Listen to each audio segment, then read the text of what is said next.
안녕하십니까. 주택관리사 회계원리를 담당하고 있는 곽기환입니다. 반갑습니다. 예. 먼저, 회계원리에 대한 기본 과정을 잠깐 말씀드리고, 그 교재를 보도록 하겠습니다. 앞으로 잠깐 보세요.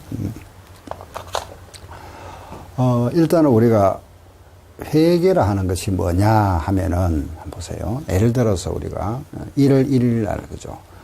사업을 하나 구상해서 시작한다고 가정하겠습니다. 그럼 1월 1일에 시작해서 12월 31일 되면은 이제 결산해야 되죠. 마무리합니다. 결산, 그죠?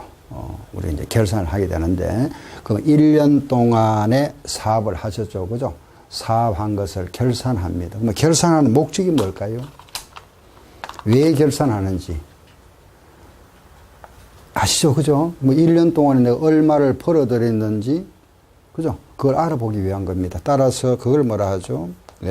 손익계산해 본다. 아시겠죠? 손익계산. 1년 동안에 벌어들인 돈. 그죠? 벌어들인 돈은 뭐라 하느냐? 수익이라 이랍니다. 지출한 돈이 뭘까요? 비용. 그럼 수익에서 비용을 빼고 나면은 순수한 이익이라 이라겠죠. 이렇게.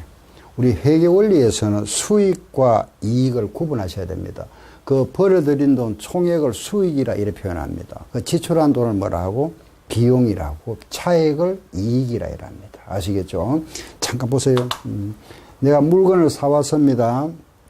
100원에 사왔다.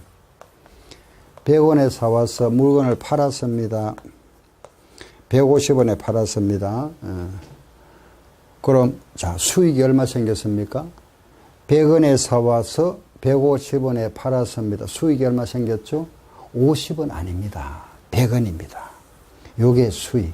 알겠죠? 그럼 비용이 얼마죠? 100원이라죠. 그럼 차익이 얼마 생겼죠? 50원. 이걸 뭐라 한다? 이익이라 이랍니다. 아시겠죠? 예, 그래서 그 벌어들인 돈 전체를 수익이라 하고 지출한 돈을 비용이다. 그 차익을 이익이라 이렇게 표현합니다. 아시겠죠? 예, 다 같이 시작. 수익 마이너스 비용은 이익. 이걸 우리가 손익 계산한다 이렇게 표현합니다. 그러면은 1년 동안에 그러면 얼마 벌였다 하는 아셨죠? 그죠? 그럼 또 하나가 이게 있죠. 그죠? 우리가 1월 1일 날 시작할 때 내가 처음에 시작할 때 예를 들어서 자본을 1억을 가지고 시작했다. 1억을 가지고. 그럼 1년이 지나고 나서 이 돈이 얼마가 되어 있는지 알아봐야 되겠죠. 그죠? 1억짜리가. 그걸 우리는 뭐라 하느냐? 재무 상태다 이랍니다. 재산 상태. 간단하게 우리 재산 상태다. 또는 재무 상태다. 같은 말입니다. 재무 상태. 아시겠죠? 재무 상태다. 그럼 1월 1일 현재의 재산은 1억이었는데 12월 31일의 재산이 지금 현재 얼마 되어 있느냐 알아보는 거죠. 아시겠죠? 이걸 뭐라 한다? 재무상태라 이랍니다. 그럼 1월 1일 현재 1억을 가지고 시작했다. 자, 1억을 가지고 시작했다. 이 1억이 뭘까요? 1월 1일 날 내가 1억을 가지고 시작했습니다. 1억이 뭘까요? 자본입니까? 자산입니까? 예. 맞습니다. 자본. 그런데 자산이라 하기도 하죠. 그죠? 같은 말입니다. 자, 만약에 이 자산이 1억이고 부채가 3천만 원 있었다면은 이 자본은 7천만 원 됩니다. 자산은 1억이고 부채가 3천만 원이면 자본은 7천만 원이고 그럼 요 부채가 없으면 이게 없으니까 제로니까 그럼 자산과 부채 0이니까 자본도 1억 되죠. 그래서 우리가 재무 상태라 하는 거는 자산과 부채와 자본의 상태를 말한다. 아시겠죠? 그러면은 재무 상태란 자산, 부채, 자본의 상태다. 그죠? 그럼 이 관계가 자산에서 부채를 뺀 차익을 우리는 자본이라 이렇게 표현합니다. 자산 마이너스 부채는 자본이다. 아시겠죠? 요 두 개씩 자산과 부채의 차익을 자본이라 이랍니다. 자, 요걸 잠깐 한 번 더 말씀드려 보세요. 내가 만약에 보세요. 예를 들어서 내 돈을 예를 들면 좀 그죠? 숫자는 제가 간단하게 하겠습니다. 뭐 400만 원 해도 되고 4천만 원 해도 되고 그냥 40을 할게요. 내 돈 40만 원과 빌려온 돈, 타인 돈, 네 돈이다 할게요. 60원. 빌려온 돈. 내 돈 40원과 타인 돈, 빌려온 돈 60원을 가지고 사업을 시작합니다. 그러면은 자본이 얼마가 될까요? 100원이다. 우리 회사 이 자본을 우리가 총자본이라 이렇게 표현합니다. 그래서 이 총자본, 요 총자본을 뭐라 하느냐? 자산이라 이렇게 표현하죠. 100원이다. 그럼 이때 내 돈을 뭐라 하느냐? 자기 자본, 순수한 자본이라 합니다. 자본. 타인 자본을 우리가 부채라 이러죠. 그래서 결국은 뭐냐 하면은 내 돈을 우리가 앞으로 자기 자본을 그냥 자본이라 이렇게 표현하는데 요걸 이제 순자본이라 하고 요걸 총자본이라 이랍니다. 총자본인데 그걸 우리는 자산이라 이렇게 표현하죠. 그리고 이걸 뭐라 하느냐? 부채라 이랍니다. 아시겠죠? 예, 그러면은 내 돈 40원과 빌려온 돈 60원을 가지고 총 어떤 영업을 시작했다는 것은 총자본은 100원이죠. 타인 자본이잖아, 이거는. 자기 자본, 타인 자본입니다. 그죠? 자기 자본, 타인 자본을 합쳐서 총 자본은 100원입니다. 아시겠죠? 이걸 우리가 표현할 때, 자, 보세요. 요걸 다른 말로 총 자본이라 하기도 하고, 요 자본을 순 자본이라 하기도 하고, 요 부채를 타인 자본이라 하기도 합니다. 그건 나중에 가서 우리가 말씀드릴 거고, 일단은 기본적으로 자산, 부채, 자본만 딱 생각합시다. 지금 시작이니까. 다 같이 시작. 자산, 부채, 자본. 아시겠죠? 그럼 이 관계가 요거 두 개 더하면 요거 같아지잖아. 그죠? 자산에서 부채를 빼면은 자본이 되죠. 자산에서 자본을 빼면은 부채죠. 자본과 부채를 합하면은 자산이 되죠. 요 관계. 이해하시겠죠? 그죠? 그래서 우리는 일단 그 중에 하나, 자산 마이너스 부채는 자본이다. 이랬습니다. 자, 지금 제가 설명드린 거 이해하시겠죠? 그죠? 예, 자, 다시 보세요. 딴 거 아닙니다. 내가 1억을 가지고 영업을 시작했는데 1년이 지났습니다. 1년이 지나고 나서 결산해 봅니다. 그죠? 결산한 목적이 뭐냐? 1년 동안 얼마 벌어들였는지, 그죠? 손해받는지 알아보는 거죠. 또 하나, 그 1년 후에 재산 상태가 얼마인지 알아보는 겁니다. 그죠? 그걸 뭐라 한다? 자산, 부채, 자본. 손익 계산하는 걸 뭐라 하죠? 수익, 비용, 이익. 예.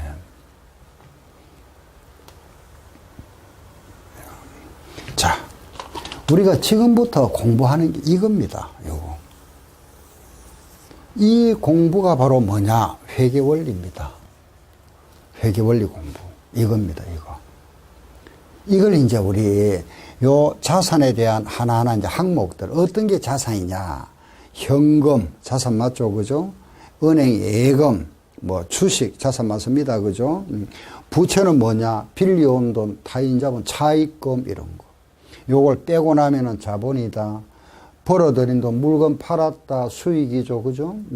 이자 받았다, 돈 이자 받았다, 수익 맞죠? 집세 줬다, 비용이죠. 광고료 지급했다, 비용이죠. 월급 줬다, 비용이죠. 빼고 나니까 이익이 얼마 남았다, 이렇게 하는 겁니다. 이거 알아보는 것이 회계 원리다. 회계 기본 원리다, 이겁니다. 아시겠죠? 그러면은 우리는 어떤 회계 원리 공부를 안 하더라도 당연히 모든 사업을 하시는 분들은 1년 결산을 하고 나서 손익계산도 당연히 해볼 거고 또 내 재산이 얼마인지 알아보는 겁니다. 그죠? 이걸 좀 우리 체계적으로 알아보는 거죠. 이게 회계 원리다 이겁니다. 자, 다시 항상 이걸 우리가 시작도 이거고 마지막도 이게 됩니다. 그래서 그럼 자산, 부채, 자본에 나타내는 요 표를 뭐라 하느냐? 재무상태표라 이라고 수익, 비용, 이익을 나타내는 표를 뭐라 하느냐? 손익계산서라 이랍니다. 그럼 재무상태표 하는 말은 조금 생소할지 몰라도 여러분들 대차 대조표란 말 많이 들어보셨죠? 예, 대차 대조표가 요겁니다. 재무상태표. 지금 우리가 이제 국제회계 기준을 갖다가 도입했는데 그 국제회계 기준에서는 이렇게 표현하고 있습니다. 재무상태표라 이렇게. 아시겠죠? 그래서 대차 대조표 또는 재무상태표. 앞으로 제가 요 재무상태표 하면은 바란스 시트에서 BS다 이렇게 표현하실 겁니다. 손익계산서는 프로핏 앤 로스에서 PL로 이렇게 약자로 하면은 요거는 손익계산서, 요거는 바란스 시트, 재무상태표다. 뭐 그래 이해하시면 됩니다. 자, 약자로 적을 때 일단은 자. 그럼 우리가 이제 앞으로 공부할 이거다, 그죠? 자산, 부채, 자본, 수입, 비용, 이익이다 하는 걸 아시고, 그럼 먼저 우리가 첫 시간이니까 뭐 자산이 뭔지를 잠깐 한번 돌아보고 가야 되겠죠, 그죠? 이 자산이 뭔지, 부채가 뭔지, 자본이 뭔지, 요걸 조금 더 한 번 더 알아보고 갈게요. 예, 아시겠죠? 자. 그럼 먼저, 자, 앞으로 한번 보세요. 그럼 자산이 뭐냐? 부채가 뭐냐? 자본이 뭐냐? 이렇게. 자산이라 하는 것은 기업이 소유하고 있는 재산이다. 이래 보시면 됩니다. 기업이 소유하고 있는 재산. 예, 따라서 이 자산이라는 것은 기업이 소유하고 있거나 현재 소유하고 있거나 소유하고 있지 않지만 앞으로 받을 권리가 있는 것. 이걸 우리가 묶어서 자산이라 이래 표현합니다. 이걸 우리가 재화다 이래 표현하기도 하죠. 뭐 자산이 있다 뭐 교재 보시면 나옵니다. 그 이제 그런 용어는 우리가 이제 교재를 볼 때 하고 이 강의를 들을 때는 편안하게 쉽게 이해하시면 됩니다. 기업이 소유하고 있는 거, 또 받을 권리가 있는 걸 묶어서 뭐라 한다? 자산이라 이랍니다. 그럼 부채는 뭐냐? 갚아야 할 빚이다. 요거 반대죠, 그죠? 부채는 권리의 반대, 의무다. 갚아야 할 빚이다. 이렇게. 그럼 자본은 뭐냐? 자산에서 부채 뺀 거, 그게 자본이다. 그럼 기업이 소유하고 있는 게 뭐냐? 자, 우리 개인적으로 내 개인을 한번 생각해 볼까요? 우리 가정, 우리 개인, 우리 가정에서 가지고 있는 거, 개인이 가지고 있는 걸 생각해 볼게요. 첫째, 기업이 가지고 있다면은 현금, 그죠? 현금, 현찰, 또 은행 예금, 이런 거. 많이 들어보셨죠? 그죠? 다 아시는 겁니다. 주식. 그죠? 주식. 또, 우리가 물건을 팔기 위해서 현재 가지고 있는 거. 상품. 그죠? 그리고 또 기업이 소유하고 있는 뭐 건물 또는 토지. 이런 거. 또는 기업이 어떤 그 뭐 특허를 하나 가지고 있다. 그죠? 특허권. 등등 이런 거 아시겠죠? 이게 기업의 소유 재산이다. 그럼 받을 권리가 있다. 그 받을 권리가 있다는 거는 돈 빌려줬다. 대여금 돈 빌려주면은 받아야 되겠죠, 그죠? 예. 또 하나 물건을 외상으로 팔았습니다. 외상으로 팔았으면 받을 권리가 있죠. 외상 매출금, 그죠? 이게 받을 권리가 있다. 또 물건을 또 상품이 아닌 걸 우리가 팔았을 때는 돈 안 받으면 미수금이라 이런 표현합니다. 미수금 이런 거 알겠죠? 내가 만약에 상품을 매입하기 위해서 미리 계약금, 선금을 지급했다. 선급금이라 이랍니다. 그러면 물건 받을 권리가 생긴 거죠, 그죠? 이런 걸 우리가 받을 권리다 이래 보는 겁니다. 아시겠죠? 돈 빌려준 겁니다. 물건 외상으로 팔았다. 돈 아직 안 받았습니다. 그죠? 계약금 줬다. 이거 권리구나. 그럼 여기 나와 있는 부채는 의무라 그랬죠? 그럼 의무는 뭐냐? 이 권리의 반대다. 그죠? 그럼 대여금의 반대니까 차입금. 돈 빌려왔은 거. 빌려왔으니까 갚아줘야 되죠. 그럼 차입금, 부채다. 그죠? 여기 나와 있는 외상 매출금. 외상으로 팔았다 반대가 뭘까요? 외상 매입금입니다. 외상으로 물건을 사왔다. 외상 매입금. 아시겠죠? 미수금 아직 안 받았죠? 그럼 안 받았다 반대는 안 줬다 이거잖아요. 미지급금.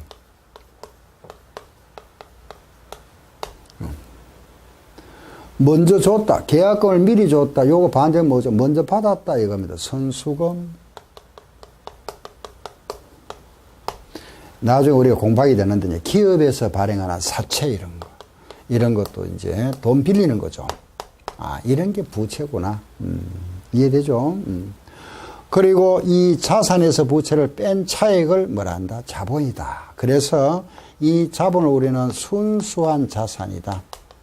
순자산이라 하고, 이 자산을 다른 말로 총자본이라 하기도 한다. 지금은 뭐 그렇게 아직까지 그까지는 생각하지 마시고 그냥 우리는 자산, 부채, 자본, 원래 요 용어들 잘 이해를 하시고, 그럼 끝났죠? 자산, 부채, 자본. 그럼 이제 벌어들인 돈, 수익이다. 우리가 벌어들이기 위해서 지출한 돈을 뭐라 했죠? 비용이다. 그죠? 비용이라 이랍니다. 수익이라는 것은 기업에서 벌어들인 돈을 이야기한다. 기업에서 벌어들인 돈. 벌어들인 돈, 총액. 알겠죠? 이 벌어들이기 위해서 지출한 총액. 이 지출한 돈을 우리는 비용이라 표현합니다. 그러면은 기업에서는 물건을, 그죠? 수익의 가장 대표가 뭘까요? 기업에서는, 자, 우리가 물건을 팔아야 되죠. 그죠? 우리가 수익을 얻기 위해서. 그죠? 그래서 물건을 판다. 그 외에 내가 어떤 그 서비스를 제공하죠. 대가를 받는다. 수수료. 돈 빌려줬다. 이자. 이런 거죠. 그런데 가장 대표적인 수익이 이거죠. 그죠? 매출 수익이다. 물론 이제, 요거는 이제 상품 매출 회사, 판매 회사는 매출이 가장 대표적인 수익이 될 거고, 용역 회사, 뭐, 건설업을 하거나, 그죠? 예를 들어서 물건을, 건물 빌딩을 하나 도고 계약을 맺고, 빌딩 하나 지어줬다. 그에 대한 대가 받죠. 그죠? 그러면 수수료 이게 또 제일 크겠죠. 그죠? 근데 우리는 이제 돈 빌려주면 또 금융회사 같은 경우는 이자 받죠. 은행 같은데. 그죠? 이자. 이런 게 수익의 가장 큰 항목들입니다. 매출, 수수료, 이자. 우리가 하고 있는 이 우리 회계 원리는 가장 핵심이 뭐냐? 상품을 판매하는 회사 위주로 하게 됩니다. 아시겠죠? 우리가 하는 회계 원리는. 그럼 우리가 이제 이 지구상에 존재하는 기업을 크게 세 가지로 나눴습니다. 크게 세 가지로. 그 첫째가 뭐냐 하면은 물건을 판매하는 회사. 이렇게 하고, 물건을 팔지 아니하고 서비스를 제공하는 회사 있죠. 서비스, 그걸 용역 제공 회사다. 용역을 제공한다. 이렇게 그죠? 그것도 물건을 만드는 회사, 그 물건을 제조하는 회사, 만드는 회사 이렇게 크게 세 가지 구분하죠. 그죠? 물건을 팔거나 서비스를 제공하거나 또는 물건을 만들거나 이렇게 크게 세 가지로 구분합니다. 모든 기업을. 아셨죠? 그런데 이 상품을 판매하는 회사에 대한 회계를 우리는 앞으로 재산과 관련되죠. 그래서 이걸 우리가 재무회계다 이렇게 표현할 겁니다. 재무회계. 물건을 만드는 회사 여기에 관련되는 거 우리가 원가회계다 이럴 겁니다. 원가 계산하는 원가회계. 용역을 제공하는 회사, 이 회사는 재무회계를 포함해버립니다. 이렇게. 그러면은 모든 회계는 재무회계와 원가회계로 구분한다. 그죠? 이걸 우리는 회계학이라 이라고. 여기에 들어가는 게 이제 회계 원리죠. 그죠? 우리가 이제 공부하는 게 바로, 우리 주택관리사 회계 원리 과목이 이제 회계 원리입니다. 그래서 요 부분과 요 부분이죠. 재무회계와 원가회계 부분인데, 우리 시험에는 요 부분에서 시험에 80%가 출제되고, 원가회계 부분에서 20%가 출제됩니다. 시험 문항수는 40문제입니다. 객관식. 그죠? 40문제 중에서 문항수 아시겠죠? 80%니까 이거는 32문제겠죠? 요거 8문제입니다. 이렇게. 그, 재무회계, 원가회계. 아시겠죠? 예, 그럼 재무회계, 원가회계라 그랬죠. 그죠? 예, 그래서 요렇게 구분한다 하는 거 아시고, 일단은 우리가 뭐 일단은 자, 다시 돌아옵니다. 수익이라는 거는 벌어들인 돈이라 그랬죠. 그거는 물건을 우리가 판매하는 회사 위주로 하다 보니까 이게 가장 큰 수익이 생기죠. 그죠? 매출이 큰 수익이다. 그래서 그럼 요 수익의 대표가 뭐냐? 물건 팔았다. 매출액이 제일 큰 거죠. 그죠? 수익의 대표 매출액. 얼마치 팔았다. 그럼 여기에 대한 원가, 매출원가라 해라죠. 그죠? 우리가 사와서 팔죠. 그걸 매출원가라 해 표현합니다. 매출원가, 매출원가 이렇게. 아시겠죠? 100원에 사와서 150원에 팔았다. 이걸 우리가 매출원가. 100원, 매출액 150원이라 하죠. 그럼 뭐 매출액 수익이다. 그럼 수수료 받았다. 그죠? 수수료 받았다. 수익. 이자 받았다. 이자 수익. 등등. 뭐 이런 거. 이런 게 수익 항목이다. 그럼 또 우리가 물건을 사왔죠. 그죠? 물건을 팔기 위해서는 광고를 해야 되겠죠. 광고료. 뭐 다른 말로 광고 선전비를 하기도 하고 같은 말입니다. 광고료. 또 직원들 월급 줘야 되죠. 급여, 급료, 급여 뭐 같은 말이고. 또 우리 사무실 유지비 나가죠. 뭐 전기요금, 수도요금, 뭐 집세, 임차료 등등. 전기요금, 수도요금, 수도광열비 뭐 이런 걸 묶어서 우리가 비용이라 합니다. 아셨죠? 예. 자, 보세요. 그러면은 계정 과목 이해하시겠죠? 자산이라는 거는 기업이 소유하고 있거나 받을 권리가 있는 것. 그걸 자산이다. 부채나 뭐냐? 기업이 갚아야 할 의무가 있는 거다. 그 자산에서 부채를 뺀 차익을 뭐라 한다? 자본이다. 그리고 자본. 이 자본은 내 돈이죠. 내 돈. 그죠? 이거는 말하면 기업의 총 재산이고 거기에서 갚아야 할 빚을 빼고 나니까 순수한 내 돈이다. 그죠? 자기 자본이라 합니다.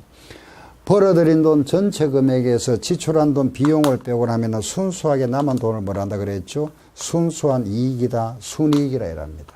아셨죠? 자, 지금 우리가 이 자산, 부채, 자본을 가지고 작성하는 표를 뭐라 그랬죠? 재무상태표. 아시겠죠? 다시 시작. 재무상태표. 이 수익 비용을 가지고 작성한 표를 뭐라 했죠? 손익계산서라 방금 말씀드렸죠. 그죠? 한 번 더 뭐라 했습니까? 재무상태표. 그리고 뭐라 한다? 손익계산서라 이랍니다. 아셨죠? 손익계산서. 그럼 이 자산, 부채, 자본, 수익, 비용, 이익입니다. 그죠? 이익인데 우리가 앞으로 이제 공부하는 게 뭐냐? 보세요. 그럼 이거 하나씩 공부하게 됩니다. 이제 강론에 가면은 현금에 대해서, 요 예금에 대해서, 주식에 대한 거, 요걸 하나씩 공부하죠. 그죠? 예, 이런 개정 과목에 대한 이해. 하고 나면은 요거에 대한 개정 과목 이해하시고, 그리고 나면은 요거 부채 항목들, 그러고 나면은 자본에 대한 거, 그리고 이제 수익에 관련되는 거, 비용 관련되는 거 딱 요거 하고 나면은 회계 원리가 딱 끝나버립니다. 요 과정이 회계 원리 과정입니다. 하나하나 우리가 개정 과목에 대해서 하나 알아보는 거. 요게 앞으로 공부할 내용이다. 근데 우리는 장부를 작성하는 게 아니죠. 그죠? 우리는 객관식 시험이니까 오지선다형인데 그 장부 작성하세요 하시게 주관식으로 문제를 못 냅니다. 그래서 뭐 장부 작성하는 거는 크게 신경 쓸 필요 없고 우리가 하는 거는 우리 시험에 대비해야 되니까 요 현금에 대한 거 요 하나하나 알아보면 된다고 그죠? 예금에 대한 거, 주식에 대한 거, 그리고 상품에 대한 거, 건물 이런 거. 아시겠죠? 그죠? 그럼 이런 이제 요런 항목들에서 알아보고 나서 여기까지 하면 끝나는데 이제 조금 추가하는 게 뭐냐 하면은 우리가 이런 건물 같은 거 시간이 경과하거나 사용함에 따라서 그 가치가 점점 감소하죠. 그걸 감가상각비라 합니다. 그럼 감가상각비를 계산하는 방법이 있겠죠. 그 방법이 뭐 정액법도 있고 정률법도 있고 이랬습니다. 하던데 그는 우리가 만약에 정액법을 하기로 했습니다. 하다가 정당한 사유가 있어서 정률법으로 변경한다. 할 수 있습니다. 이런 거 회계 변경이라 하는 겁니다. 아시겠죠? 회계 변경. 또 우리 장부에 하다 보면은 틀리죠. 잘못 기장했다 그죠? 오류가 생겼다. 그럼 수정. 제가 방금 자산부채 자본을 가지고 자산표를 뭐라 했다? 재무상태표를 한다 그랬죠? 요 수익과 비용을 뭐라 하고 손익계산서 이런 표를 우리는 묶어서 재무제표라 이래 표현합니다. 재무제표. 이걸 결산 보고서라 하는 겁니다. 아셨죠? 재무제표라 한다. 다시 재무상태표, 손익계산서라 합니다. 그 외에 두 개 더 있습니다. 요거 자본변동표, 요게는 요거 현금 흐름표 모두 4개입니다. 그걸 묶어서 우리가 재무제표다. 이걸 하게 되면 여기까지 공부하면은 요쪽까지가 뭐냐? 요게 우리가 공부하는 이제 재무회계라 하는 거죠. 여기까지가 재무회계. 이해되죠? 그죠? 여기 재무회계 쪽이구나. 여기다가 플러스 원가회계. 원가회계라는 거는 요 분필 지우개를 만드는데 원가가 얼마 들어간지 알아보는 겁니다. 여기 이거 만드는데 원가 얼마 들어갔는지. 그래서 여기에 들어간 말하면은 재료비, 인건비 있죠. 노무비, 그 기타 경비 있죠. 집세 같은 거. 합한 게 원가 된다. 그거 계산해 보는 거. 원가 계산해 보는 거. 그걸 우리가 원가 회계라 합니다. 그래서 그럼 이제 우리가 다시 보세요. 정리할게요. 자산, 부채, 자본, 수익, 비용 해서 이런 변경이나 오류, 재무제표까지를 무슨 회계? 재무회계다. 여기에서 이제 원가 계산해 보는 거 원가 회계. 요걸 합해서 우리가 공부하고자 하는 회계 원리 부분이다. 아시겠죠? 회계 원리. 회계 원리 이거다. 그죠? 그럼 요 재무회계에서 시험에 80%가 출제되고 원가회계에서 20%가 출제됩니다. 그죠? 그리고 또 우리 회계 원리는 계산 문제가 좀 나옵니다. 그죠? 계산. 그 계산 문제라는 게 딴 게 아니고 더하고 빼는 겁니다. 가끔 곱하고 나누기 있고 우리 갖다 뭐 수학 과거에 뭐 고등학교 때 했던 그 뭐 미분적분이라든지 그런 수학 문제가 아니고 우리가 하는 거는 사칙 연산입니다. 더하고 빼고 곱하고 나누고 그것도 암산하는 게 아니고 계산기로 하면 됩니다. 계산기로 하면 되니까 일단 그래 하시고 자 우리가 공부하고자 하는 원리를 아시겠죠? 그죠? 기본 과정을 아시겠죠? 자산, 부채, 자본, 수익, 비용이다. 그죠? 자 그럼 여기 와서 우리 잠깐 읽어보세요. 제가 방금 자산, 부채, 자본을 가지고 작성표를 뭐라 그랬죠? 재무상태표라 그랬습니다. 우리 앞으로 이제 전부 이게 약식으로 작성합니다. T 계정으로. 그리고 수익과 비용을 가지고 작성하는 표를 뭐라 한다? 손익계산서를 한다 그랬죠. 그래서 이걸 우리가 재무상태표다. 재무상태표. 이걸 우리가 앞으로 요래 표현하겠습니다. 뭐 FS를 하기도 하는데 이제 바란스 시트 BS로 나타낼게요. 그 다음 손익계산서. 요 손익계산서는 프로핏 앤드 로스에서 PL로 나타낼 겁니다. 앞으로 우리가 회계원리 할 때 보면은 항상 왼쪽과 오른쪽으로 나누어집니다. 뭐 분계도 그렇고 모든 걸 이제 이래 구분해서 왼쪽과 오른쪽입니다. 아셨죠? 왼쪽을 차변이라 할 겁니다. 알았죠? 차변, 오른쪽은 뭐라 한다? 대변. 아셨죠? 왼쪽을 차변이라 하고 오른쪽 대변이라 합니다. 여기다가 자산을 표시합니다.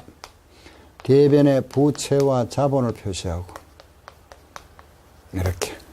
손익계산서는 차변의 비용, 대변의 수익 이래 나타냅니다. 알겠죠? 예. 그래서 그럼 이런 항목들은 여기다 표시하죠. 부채와 자본은 이 대변에 표시하고 이 수익 항목들이 나타나면 여기 표시하고 이런 비용 항목들은 여기에 나타냅니다. 차변의 자산, 대변의 부채, 자본 여기는 비용과 수익을 나타내는 것. 이 표를 우리는 결산보고서라 하는 겁니다. 결산보고서. 이걸 다른 말로 뭐라 한다? 재무제표라 이랍니다. 아시겠죠? 재무제표. 다시 뭐라 했습니까? 재무제표. 그 재무상태표와 손익계산서라 한다.